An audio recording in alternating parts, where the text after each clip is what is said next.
we want to, we could fold this over so that they're not seeing so much. Okay, so one frame at a time if we want to, and then we isolate the evidence. This says geckos have see-through coverings over their eyes. Ooh. When the coverings get dirty, geckos flip off their tongues and wipe them clean. Did you know that? That is so cool. They flip off their tongues and then lick their eyes. Why do they do that? Why do they do that? Yes?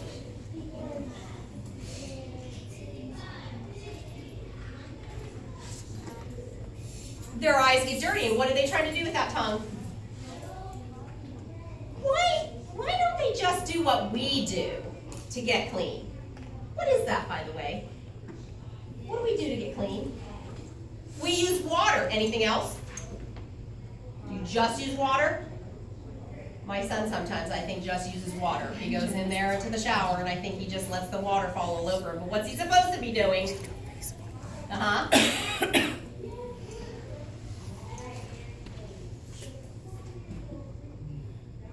What's he supposed to be doing? Help her. Yes, he should be using soap. And what else? What else should he be using? Just soap and water? What's that called? Yes, a washcloth. Some of us might use a scrubby, right?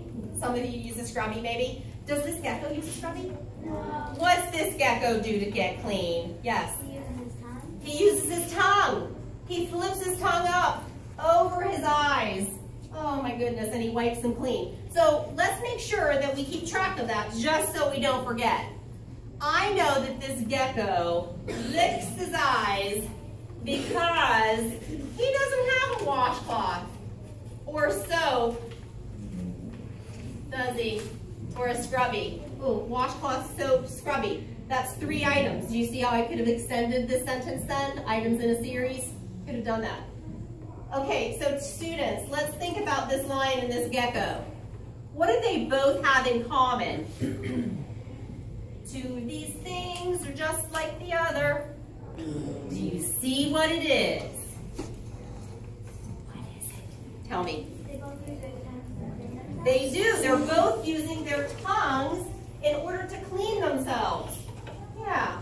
So these tongues, that's what we're reading about. And we're reading that these tongues keep animals clean or clean the animals.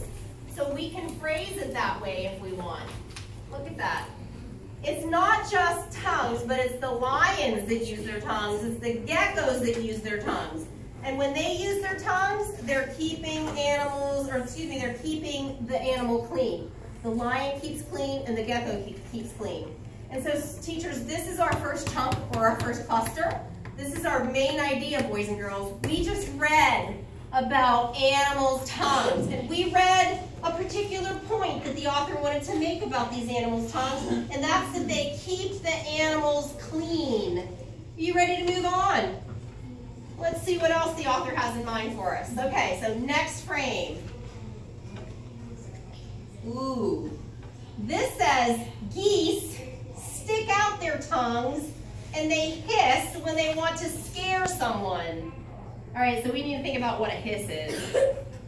What is a hiss? I need one person to demonstrate, just one. One person to demonstrate a hiss. Tell me what a hiss is. Can you kind of show me what a hiss might sound like? I'm giving you permission to do that. You don't know how to do it. Somebody that knows how to hiss, maybe you're a really good hisser. Okay, back here, go ahead. Yep. I can't hear you. I think you might be hissing, but I can't hear it. How about you two do it together? Can you hiss together? Oh, those are good hisses. I like that. Now, why would this animal hiss? Why would this animal hiss? Why would they do that? How about some of you that I haven't seen your hand up yet? I know you're thinkers. Oh, go ahead. Why was he hissing?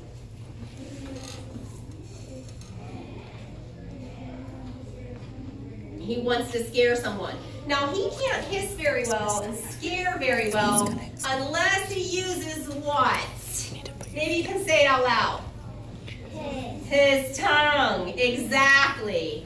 His tongue. So let's make sure we keep track of this just so we don't forget. Now, the geese, plural, you can see more than one there. The geese stick out their tongues, and that's what allows them to hiss. But that scares other predators off, perhaps, right? And they might do this to you because they might view you as a predator.